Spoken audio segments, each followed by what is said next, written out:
Cassiopeia is a hyperscaling DPS machine who for a long time now has shined on the bot lane, where she's currently sleeping as one of the best bot lane picks, potentially stronger than any ADC. She's a perfect pickup for ADC mains looking to add a mage to their champion pool since she plays mechanically very similar to ADCs. In fact, ADC mains will probably have an easier time picking up Cassiopeia than mage mains will. Everything you love about ADC, you will find in Cassiopeia. She perfectly encompasses that high intensity, high PM playstyle that we all love ADC for, while also having just a little more playmaking potential than your average hypercarry ADC. So in this guide, I'm going to teach you exactly how you play bot lane Cassiopeia. What runes she uses, what her build is, what support she matches best with. Everything you need to know to get started on this slithering AP hypercarry. Make sure to subscribe for more guides like these and the best educational bot lane content on YouTube. So without further ado, let's get into it. While Cassiopeia's laning phase isn't bad, it's definitely really poor during the first few levels, since especially level 1, you won't have the poison to actually make your E do a lot of damage. And it's good. You do technically have the damage to actually kill somebody at level 1, but if you don't kill them, it's going to cost you all of your mana bar, and then you're just going to be really useless. So here, we also don't have the damage to match the Draven, so we're just going to back off. We don't want to force this trade too hard. We don't want to trade back too heavily and use all of our mana. We can trade back a little, but mainly we're just waiting for the level 2 at least. So now gonna keep our distance, waiting for the level 2 mainly. Cassiopeia can do a lot of DPS, but it does very, very little if the target isn't poisoned, so you need to be at least level 2 before you really start to kick in. And even then, you're gonna be pretty weak for the first few levels, mainly because you're very constrained by mana. It's mainly after your first or second back that you can really start to fight back, as you get more points in your E, and especially just more mana to fight back with. Like if I were to waste a lot of my mana on harassing Pyke, for example, I'm gonna have nothing left to fight Draven with. So we would just want to be the way we are right now, just slow sitting under turret. That's exactly how we want to play it. Now as we hit that Q on Draven, we could try and fight him, but we're already lower HP than him, and Pyke could try and hook us, so we won't go too hard on that. But as they have no cooldowns now I can really commit onto Draven. As you can see, he just has to back off. He knows he loses the trade, doesn't bother fighting back too much.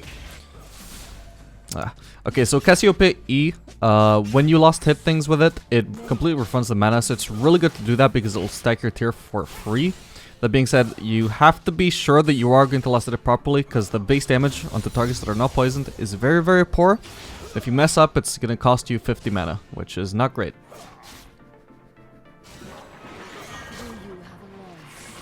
So I'm already down about 150 mana from mislost hits, if not more. Yeah, as you can see, I have really good trades onto Draven here, but mana is a pretty big constraint. I would have a little bit more if I hadn't messed up with my E a little bit onto lost hits, but I will. This will become a much smaller deal later on once we get more mana through items and once we get some tier stacks. Already at about 100 tier stacks.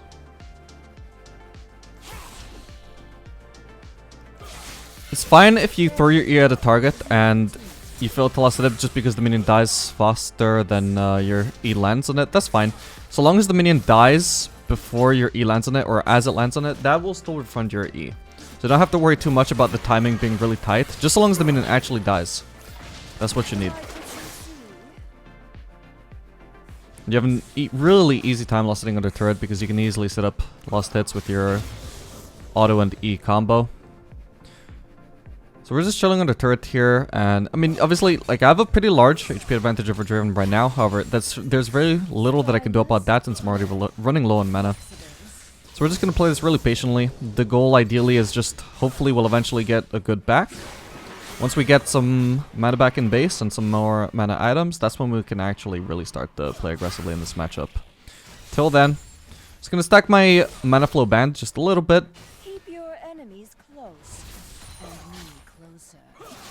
But mainly just playing pretty passive, just going for the lost hits.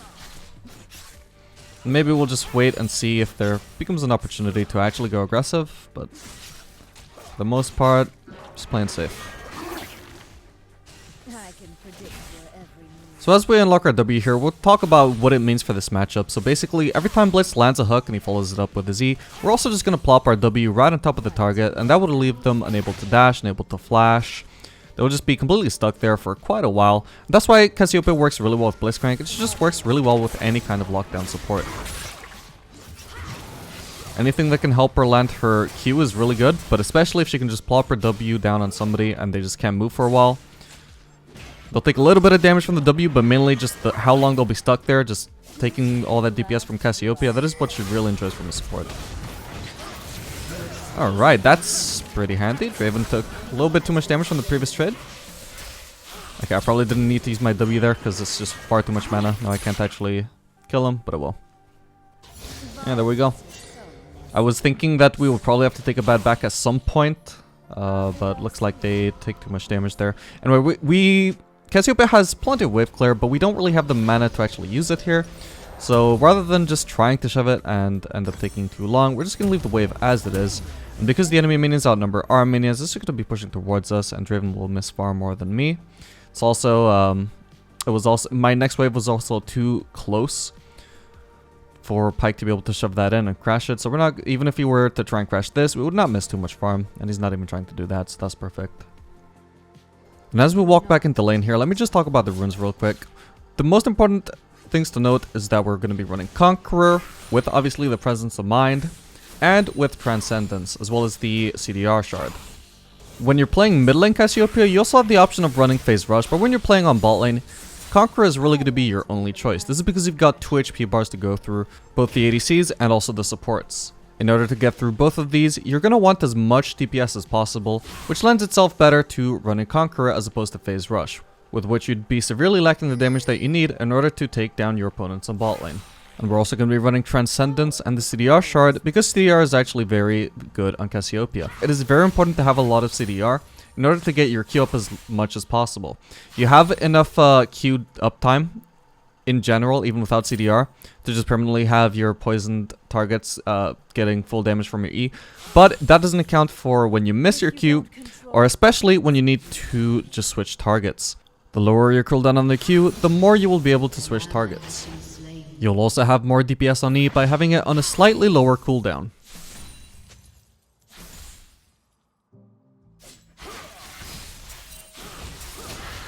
So as we go aggressive onto Draven here, we just managed to predict exactly when he will turn around to throw an axe. I'm just going to be able to stun him with the ult. Not going to be in trouble getting ganked by Shaco here. Just going to go aggressive on the Pyke here, since he seems to be the easiest target to get. And that's just going to be another free kill. They did not have the tools to really get onto me properly there. And they couldn't ignore me. Alright, that's just going to be Shaco getting away. That's fine. Seems Viego wants help with the Drake here, so we may as well help him with that.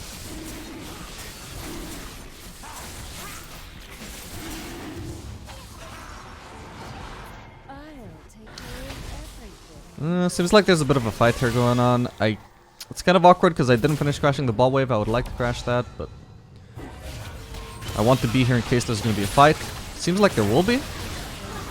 See what we can do here. Placing the W on as many people as I can to try and disrupt them. Make sure they can't escape. Unfortunately, I've already lost HP before I started this fight with Draven, so I can't really commit onto him properly. But as I just really focus on kiting him out, with the help of Viego, just able to take him down there. So that's sick. Now, just gonna back here.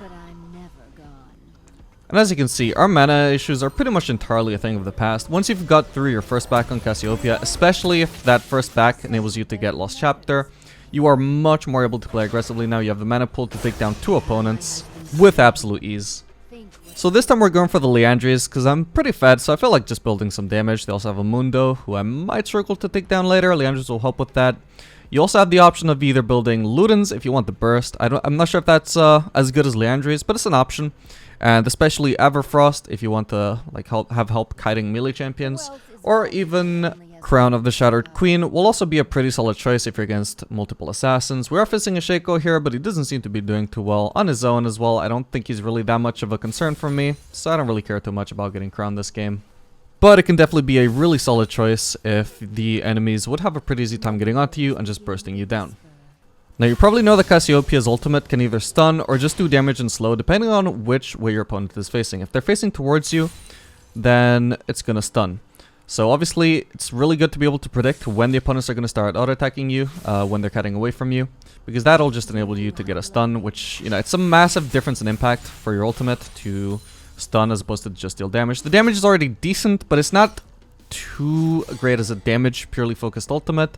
Its true value just comes when you're getting stuns. And one reason why Cassiopeia is really good with Blitz, who I would say is probably the second best support for Cassiopeia, is that his Q is always going to force opponents to face him, and when he's following that up with a knock-up with his E, you know, they're still going to be stuck facing towards you, so it's going to set up a really easy ultimate anytime he ever manages to land a hook.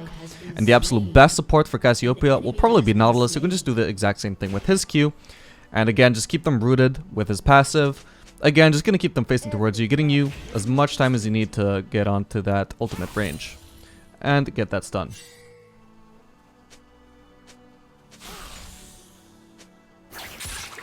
Okay, Blitz getting hooked in here. Gonna lead to a fight. See if I need to use my ultimate here. Just gonna drop the W right on top of Tyke, and yeah, we don't even need to use the ult for that.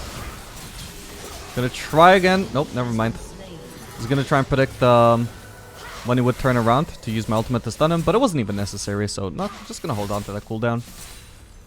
But yeah, if you think about how long that CC lockdown is... Oh, hang on.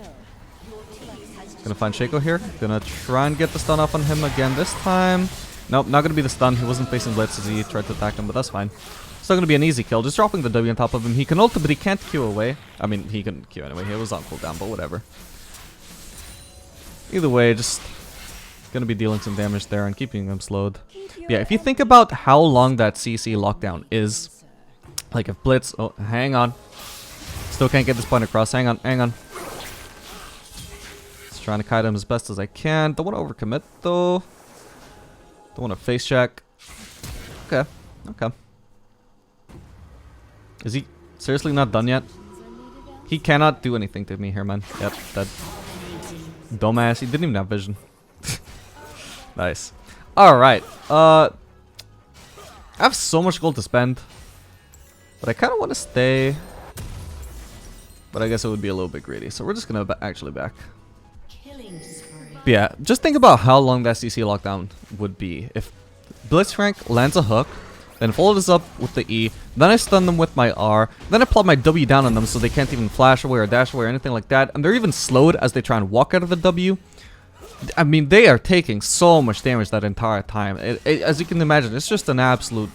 It's impossible to survive, right? Which makes Cassiopeia just absolutely deadly with these supports like Blitzcrank. Alright. Oof, was almost a repeat from the level 3 kill. I just need to chase him down so I can land one E. I don't even need to bother queuing. Oh shit, he got away. Alright, we're gonna have to flash then, my bad.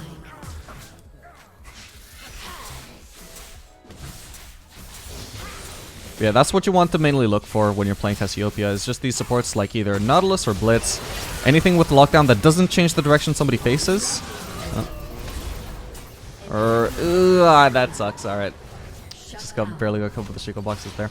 But yeah, anything that locks the opponents down but doesn't change their direction, that's still good. So like Leona, for example, pretty decent. You can at least still combo your W with it and use your R if the opponents ever try to fight back. But the most amazing ones for Cassiopeia are going to be Blitz and Nautilus. And she's also going to be an amazing pick in comps where you're otherwise full AD. You can absolutely entirely just save a team comp single-handedly if you just pick Cassiopeia. But she's also not really the greatest mage to pick in that situation. If she doesn't have a lockdown support, she's going to probably suffer quite a bit in lane. Depends on the matchup. But, you know, if she's stuck with something like Janna, then not going to do too well. She could also do really well with Nami, to be fair. But I think that's the one exception for an enchanter that she would do well with. For the most part, she just wants those lockdown supports. That being said, even though you wouldn't do too well in lane, she's a hyper carry. It's more than fine to just pick her for the scaling if you just want to try and save your team comp. However, there are other mage supports that would probably shine better. Or sorry, mage bot laners that would shine more in that situation. But if you don't have those in the champion pool, then probably Cassiopeia can actually still be the best pick you can pick. Better than any ADC. Anyway, as you can see on that last pack, we ended up going for a Amp Tome and a Cloth Armor. So we are building towards Seeker's Arm Guard, headed towards the Zhonya's. We don't quite need Crown. I don't think Crown is necessary at all this game. But the Zhonya's will be really useful for whenever the Shaco's diving on us. And the stats from the armor will also be really relevant whenever I'm getting... or dueling a Draven, for example. Should be pretty useful. And I think I'm also fed enough that I don't really need to build too much more damage. And I can just focus a bit on survivability in order to be as independent as possible. So we don't have to really care too much about how much mana we invest in wave clear right now. We can just spam Q as much as we want it, as much as we need to, in order to make sure all the minions are poisoned and able to target them with our E. Once you have enough AP, just a simple Q and 1 or 3 E's onto each backline caster will be enough to just entirely clear those. And the melees won't take too long to clear either. You know, have a very safe wave clear. You have to get pretty close for it. You're in your E range, but your wave clear is relatively fast, especially compared to most ADCs like Vayne or something.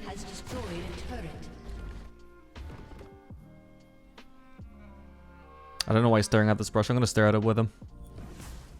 Nice. All right. If there was multiple enemies there, we'd be dead. That's awesome.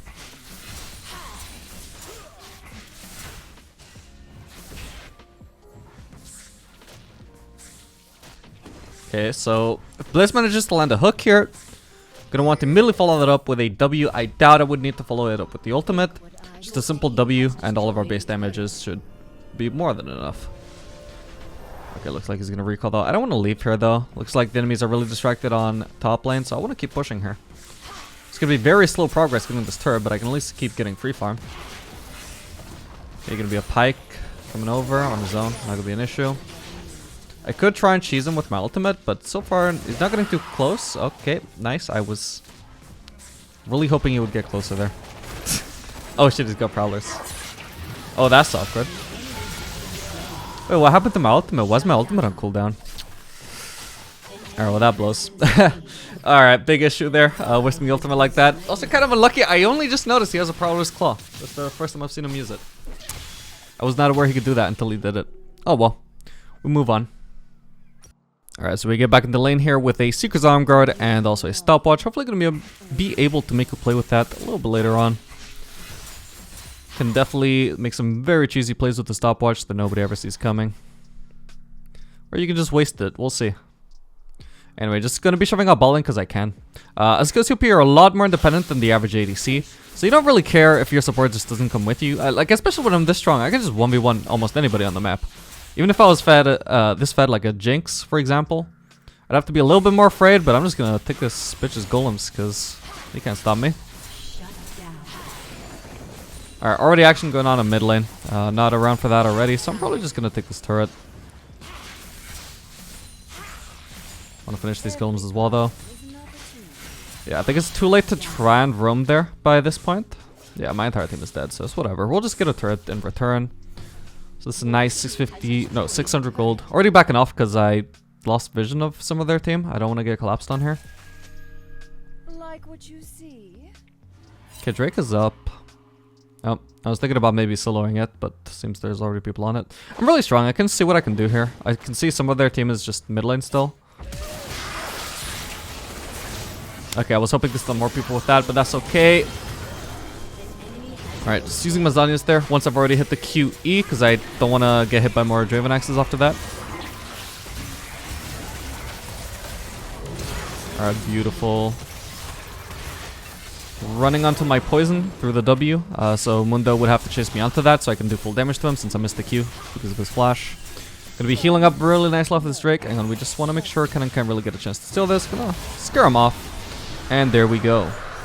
By the way, in case you didn't notice, we finished the Zerf's Embrace. We got all the mana stacks. So I'm actually getting a lot of healing off of it right now. It's actually a really huge, like really nice item on Cassiopeia. It really synergizes with her E, which I forgot to mention, but it does give you a slight bit of healing on poison targets. It's a little bit reduced onto minions. It gets full healing onto champions, but you're basically getting also that same mini effect on Zerf's Embrace as well. So no matter what you're hitting, you're going to be getting a lot of healing off of it. And we're going to be selling the refillable here for a needlessly large rod. Hopefully going to be going towards that Zhonya's. And we're currently a very strong snake. I've also completed that Zhonya's now. Did end up using that stopwatch. I'm not sure I would have. There's no chance I would have died at the time that I used it, but it did probably save me getting hit by a Draven Axe, which might have saved me later on. Yeah, that was too late for my W to take effect. Oh wow, he's still. What the hell? How is he still there? Anyway, Cassiopeia is actually amazing at taking Baron. Gotta be probably the fastest Baron taker in the game, except for maybe Heimerdinger. So imagine if you got Cassiopeia and Heimerdinger on the same team, you know, you can just one-shot that Baron in 10 seconds. Probably even faster than Vayne taking Baron. Strategy you can watch out for is just if you have somebody like a Nunu or something that's good at taking Baron, or like a Warwick, you can both duo that Drake or Baron super easily if you're ever around the same area and the enemy team is distracted. But otherwise, you know, it just generally means that if you want to go do Baron, you're gonna do that very fast, which is nice. Yeah, so we want to watch out for any potential ult opportunities here. Taking a little bit too much turret damage, but that's fine. I'll heal it back up. Okay, that's... How did Bliss end up there? Oh, I guess he got pike hooked. Yeah, that's not the place to be. Okay, I'm ready. Gonna pop down the W so he can't E away. Alright, he eat away. Oh well. But, yeah, as you can see, they just don't have the tools to deal with me. I am very strong. Just barely managed to not get stunned by that cannon, but I have Zhonya's anyway, so I was gonna be fine no matter what. Just maybe I would have taken a lot more damage and would have killed a bit less people.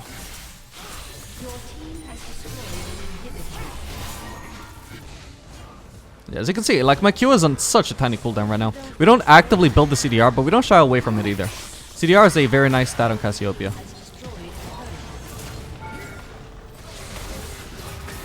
Trying to get him. There we go. Alright, I missed a few too many Qs there, otherwise I wouldn't have even needed the Zhonya's, but that's fine. Now we heal back up here as best we can, just spamming these Z's onto the minions. There we go. And that is going to be the game. In a sec, hang on. Oh well. Well, that is going to be it for this video, guys. I hope you guys see the power of Cassiopeia and understand a little bit better how to play her. Make sure to like and subscribe if you want to see more content like this in the future, guys. And I'll see you guys on the next video. Later, gamers.